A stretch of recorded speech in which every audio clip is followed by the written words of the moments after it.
Hi, my name is Tru Prosper. And I'm Angie Tru. And this is Mother, Daughter on Life. And we're just going to be talking about life. It's great that we can come together and just speak on subjects, matters that come up. And I'm up for it, and so is she. Exactly. I think the first biggest subject that's really come up, especially this week, in talking about forgiveness. Forgiveness is a big deal. Yeah. You know, Forgiveness is life. It really is, but you don't know that at the time. Because when people say, oh, just forgive them. Those were egregious words to me a few years ago. I go, eh? Yeah. After what? Yeah. Oh, okay. Okay. So what they did, so I must just go and forgive them. So we just gonna forget that. Okay. Okay. And they get off. Oh, no. That's what it looked like. That's how it felt growing up when people used to say, forgive them, Father. For they know not. Okay, got that wrong. we say forgive them, Father, and it's like, hello, no. Isn't it? But the truth of the matter is, when people talk about forgiveness, I understood it years later, and I struggle with forgiving people. I used to just walk away from them and go, you hurt me. Word. And I used to do that too. Yeah. I used to just be like, bye. Yeah. I'm not going to forgive you, love. Yeah. I don't care if you apologise. Yeah. And every day I wake up, I'll be thinking about you. Yeah. Oh my gosh. Right. Yeah. And that's when it clicked. You know, I grew up watching Oprah and Oprah talking about forgiveness and things like that. And I'd be like this. She must not be talking to me. You don't know about me. Yeah. Because that's how I felt, was like, why would I forgive you? You've hurt me deliberately sometimes. Or you've set me up, stabbed me in the back, and I found out, and I have to turn around and forgive you, even though you've not apologised. Listen. That's a leap. Yeah. That's a stretch. Big time. You're not even going to apologise. Yeah. Oh. So I can't say, okay then, as you apologise, but no, you didn't apologise. So I've got to go from, you did it, you hurt me, now I have to now forgive you, no apology, no acknowledgement. Yeah. Me, I would have been like, nah, I'm capable of holding a grudge until I die. I will. Yeah. Not anymore though. But the truth of the matter is, when I read a book called Return to Love by Marianne Williamson, who wrote the speech for Nelson Mandela. And in that book, I found a healing. Oprah had interviewed her, and then she was over here on television being interviewed by Richard and Judy. That's how far we're going back. Wow. And I remember she was going to be speaking at this event the same night. And I remember thinking, oh, it's probably sold out. And they said it was sold out. And I thought, sold out in my world doesn't always mean the tickets all gone. Yeah. There might be that one seat at the back where people couldn't get two seats, so it became sold out. Anyway, I thought, let me phone up. And I got that last one seat. And then I met her and spoke to her, and I said to her, signing my book, what about when you wake up with somebody that you don't like in your mind, go to bed with the same person that you don't like, how do you deal with the fact? So she goes, you have to forgive them. And I'm like, no, seriously, how do you deal with the fact that you don't like what they've done to you? She goes, you have to forgive them. And I said, I don't think you heard me, love. I don't think you heard me. But then she said, because you're waking up and you're going to sleep thinking about them. So clearly, you need to deal with that. Yeah. And then when I read the book, and what she talks about is forgiving people how they got to where they are, who they are, forgiving the background, forgiving the way they were raised, forgiving everything, put that on the table and go, I see how you come to that behaviour. Yeah. So I'm going to forgive you for that, and I'm going to move on. Forgiveness doesn't mean condoning it. It means I let myself go. I have to heal. You freed yourself from that angst and that turmoil in your stomach, because now you're just like, it is what it is, man. And crack on. And you find that you feel so much better. You start to look at people differently. You start to walk in forgiveness. Yeah. Like literally, somebody does something to you, you can actually go, you know what, I can't take that on.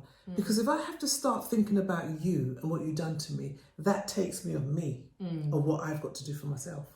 Yeah. And how would you go about doing that then? Because you can say, you have to forgive forgive them. But there are some people that don't have no tools on how to forgive. So how would you do that? I think the thing is, it's like, because if you have to forgive somebody that you don't talk to, or somebody that's dead, you know, or somebody that's just really abused you or really hurt you, there's different degrees of things that have happened to people that you'd go, I don't know how you would deal with that. But in my situation, I don't just walk around going, oh, do this to me because I'll just forgive you. I have to process everything that happened that I can learn from. Completely. Like, was I too giving? Did I trust you? Did I discern? There were so many signs sometimes that people are giving us that we're just walking through life going, I don't know, I don't care, it doesn't matter, I haven't picked that up. But for me, I would have to be able to look at what was done to me, how did it affect me, and what did I learn from it, and how I can move on, because I can't carry you with me. Yeah. I'm over here building, and I've got to go, don't forget the people you hate. Oh God, yeah. Gosh, yeah. And what do they do to you? Oh, they did that, right? Okay, let's put that on the list for things to remember tomorrow. Yeah, and you know what people don't say enough is that anger is addictive, and feeling wronged is addictive. Like, oh, I can't believe they would do that to me. I'm going to tell everybody that they did this to me. But I feel like when it clicks for them, when they just go, like you said, when you put everything on the table, it wasn't even about you. Yeah. It's literally a combination of what they've acquired in life. Yeah. And they've just given that to you. And that's the truth. Because when you think about somebody who wants to rob from you or stitch you up or stab you in the back and do all of those things, you have to come to a conclusion of, what does that say about you? Yeah. It's got nothing to do with me. Nothing. It's not personal. It's not personal. When people do things like you're talking about your dreams and your aspirations, somebody looks at you like, who do you think you are? Yeah, good luck with that. Yeah. No, good luck with that. And you think you're too nice. Yeah. I don't think I'm too nice. Well, I know. Exactly. What are we thinking now? Because the truth of the matter is, why should I think I'm horrible? Yeah. Why should I hate myself to make you feel good about yourself? And this is where it all comes down to, when you have to look at people and go, and that's what Miriam was talking about. You go back into their life and you can understand why some of them have got to where you are. Got to where they are. Because it's been difficult. And sometimes you feel sorry for them. Definitely. Pity. Oh gosh. This person that I didn't like. When I say didn't like, I hated them. I was carrying this deep, it was horrible. And I had to, Marion had said, go back and look into their life. Work out how they got there. And you'll feel pity. And sometimes the forgiveness comes from that. Yeah. Because, mate, you made it tough. Yeah. And I'm just that doesn't make it right. Byproduct. No, definitely not. Yeah. I'm just a byproduct of what you know. You're about to do this to everybody. Seriously, it's not personal. It's not personal. You just come to me or you remind some people of what they would like to be. And you would share how you got there, but they don't want to do the work. Yeah. Completely. I want you to stop. Yeah. Yes! 100% that. Stop doing what you're doing. Because I'm not going to, but I don't want you to get what you're going to get. Yeah. And it comes out of so much jealousy, bad mind, spiteful, insecurity, weakness, all of those things you're challenging every day. And if you have to hate all the people that bring that to you, that's a lot of hate. Yeah, and your worldview is going to be very pessimistic. Yeah, and it's like racism. It's like everything. These things are coming to us every day. If you stop to fight all of them, bro, there was a time where I would just see racism in everything, and I'd be like, I'm actually exhausted at the end of the day to challenge every single injustice against me. Yeah, bro, what am I, a judge? Listen, if you want to follow me through the shop. Go. Listen, because when I leave and I don't have anything, I'm cool. I love it. When I've seen people talk on podcasts and they're just like, yeah, and I feel like I have to buy something. Me? You don't get my money. If you make me feel like that, you don't get it. You can even suspect us or something. Listen, the amount of shoes I take off and say, can I try that one on? Okay, can I try that one on? Oh, no. And then leave. Reggie, I'll go next door. You're going to work. I won't even buy shoes in Foot Locker. I'll go in Sports Direct. Sponsor. No. Yo. Hello. But the truth of the matter is, if I'm feeling like you are attacking me, says a lot about you. I don't have the time for it. Word. From you don't touch me. Yeah. In some scenarios, if you don't touch me or don't trouble me, I've got to go. Yeah, yeah. I've got children to raise. Yeah. I've got dreams to get. I've got things to do. If I stop for you and you take me off track and you make me have to deal with you, yeah. Yeah. I'm now in your stuff. That's your plan for your life. Right. And now you want to bring me into it. So look at some things as an invitation to say, you know what? I'm not going with you. Absolutely. You've invited me to what? Fight. Come off track. No. No. I'm going to RSVP you and say, no, I'm not able to attend. Sorry. I'm not able to attend your madness. Yeah. I was going to come and I even bought a ticket. But on the night... on the night, I just wanted to watch Netflix. I just said, no, I can't make it. No. I'm not coming to your argument. Yeah. And this is why you have to be really clever and discerning about when you see things that are coming at you and you think, somebody look at you and give you a dirty look and you think, who do you think you're looking at? Some cases, yeah. you. Because you're beautiful, love. Because you're gorgeous, babe. You're so hot. They love it. They're looking at everything about you, but you've turned it around and gone, who do you think you're looking at? For them to get provoked, for you to get provoked, for your distraction to mess up your day. Yeah. Sometimes no. Most times no. Just little, all right, how you doing? Yeah, hit me with a smile. And if they don't smile back, you smile. Keep it moving. Those are the things that change people's course of life. It's like the way people, crime and the things that are happening. And I feel sorry for the young people in particular because they've taken looking at you into you mean me harm, so I must deal with that. That's crazy. How do you meet somebody? And that's the hardest thing to deal with. When you see people looking at each other and go, who are you looking at? Why, who are you looking at? That's so... Do you know how egotistical it is to think... And dangerous. Why are you looking at me? What? Because I have eyes, brethren. And I don't hate you. I'm looking. Don't wish you harm. Yeah. Just looking. But back to the forgiveness. Back to the forgiveness. Return to love. Return to love. Mind how it takes you off track and mind how it makes you sick. Because sickness comes from unforgiveness. Absolutely. You look at people's skin, man. They are harbouring hatred for people. You can see it in their face. You know, I used to say growing up that, you know, your heart is the best skin cream. Absolutely. You're carrying what you're wearing inside. And if you don't feel good inside, that's coming outside. So for me, forgiveness is about looking, I know that you've done wrong to me. Unless I'm going to do a bit like this or like this, I'm going to go, I forgive you. Look after yourself, keep it moving. And when you let people forgive, when you do forgive people, you actually don't have to be friends again. Completely. Because I've had people ask forgiveness. I've said, yeah, and they've tried to move back. I'm like, no. Yeah. This is a boundary now. Yeah. Yeah. You did it once, boom, you're going to do it again. Well, maybe you won't. Some people do say sorry and mean it. Yeah.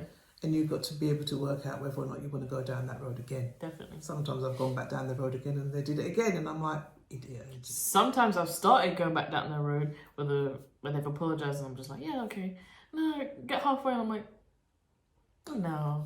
I'm kind of over what our friendship was because I lost the friendship, was sad about it, and then I got over it. Yeah. So to go back is just be like, nah, man, I can't do that. Lessons learned. And I think that comes into like comparison as well. We want to talk about comparison because that comes up a lot. The comparing yourself. And how do you find social media today? Because I find it very difficult at times. Like everybody's life. I think when I was definitely younger, I couldn't understand why I was in a perpetual state of sadness and then having happy moments. And now I look back now, because I was glued to my phone, watching everybody's lives just be great consistently. And then I'd be like, comparing myself. I'm just like, nah. Yeah. I cannot keep being sad. Why am I being sad? I have a roof over my head. My mum feeds me. I get fed. A little dinner. Yeah. I was just in a perpetual state of sadness. And it's just because I just kept seeing things that reminded me of where I am now, or where I was, and what I haven't achieved. And now I'm pretty much off social media more than I was back then. And that's just definitely helped to regulate reality. So what is it about looking at other people's lives that makes it kind of like trigger? Man, I feel like it comes down to insecurities, comes down to envy. We are all envious. I don't care. Anybody who's like, oh, I'm not envious. You got a little bit of envy in you. So I was definitely envious. I'd be like, what, 18, you got a flipping Porsche? How you doing that? Okay. It's just not realistic. Yeah. I'll get Porsche eventually, but not at 18. Yeah. For me, personally. And that kind of logical mindset wasn't coming in at those ages. It comes in now where I'm like, yeah, if I work hard, I'll get there. Yeah. And I think that's the thing, is that there'll always be somebody bigger than you, and there'll always be somebody smaller than you. Yeah. And so if you're going to sit there kind of comparing, oh, you're bigger than me, or you're smaller than me, so I am looking at that big person feeling like, yeah. And then you're looking at this person, and so that comparison, that madness that you drive yourself along, I think social media can really feed too much information. Definitely. All day. Yeah. Because I remember the early days of like Facebook and Instagram, I'd be like, oh my God, oh my God, oh my God, oh my God, oh my God, oh my God. And it's not that you kind of like, I don't know if it's envy. Yeah. I think it's for me, it's too much information that I can't process.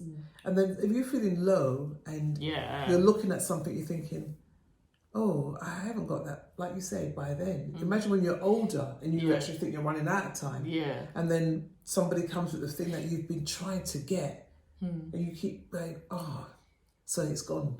Oh my gosh, yeah. That mindset is dangerous, because you're just like, no, it's not gone. They've got theirs, yours is coming. But to stay in that every day is hard. Yeah. Discipline. And retraining the mind.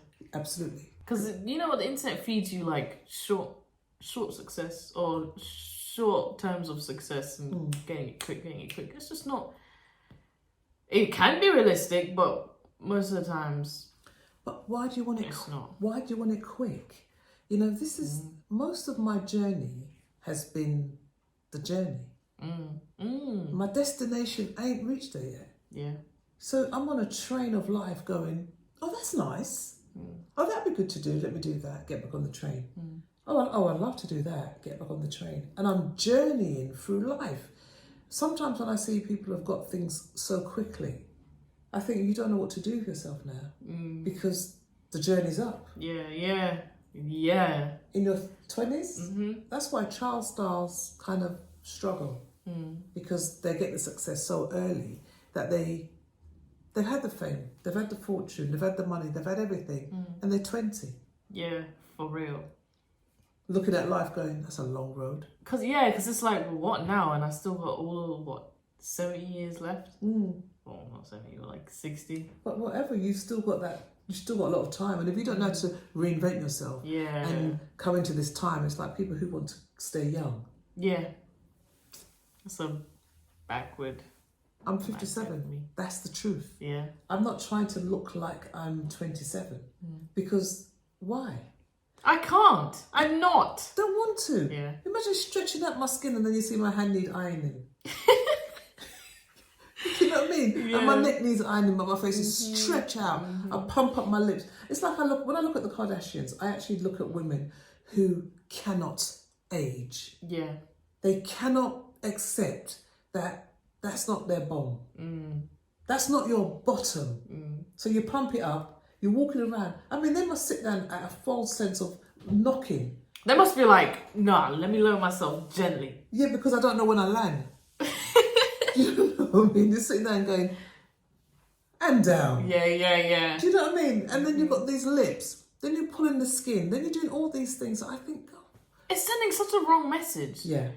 Because I don't actually know why it's controversial to say, how about you first love what you have? Here you are with this that you've got. It's going to age. We are wine.